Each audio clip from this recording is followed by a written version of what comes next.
got this 4x8 board, womanized, it's like 100 pounds. You got a table saw, it only opens at 20 inches. You got to cut it over 26 inches. How do you cut a straight line with a Skil saw? All right, this is how you do it. You clamp it to the left with something that's going to be straight, factory straight. You measure it. I marked my line where I needed to be.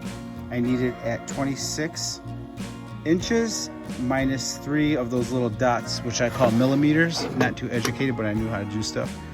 I'm gonna ride this little ledge right here up against this aluminum thing that I've clamped with these C-clamps, as you can see, on both ends. My cut is accurate.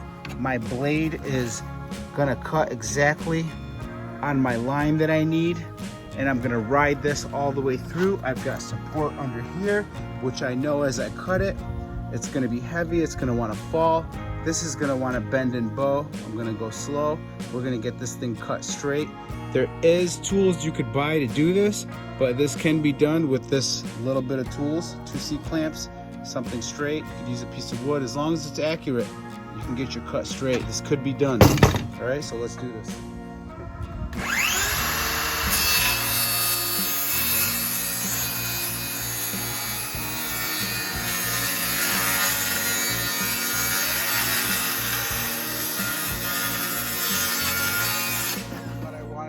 Accurate, just to show you guys how that's done. It's 26 minus the 3 that I talked about in the beginning of the video.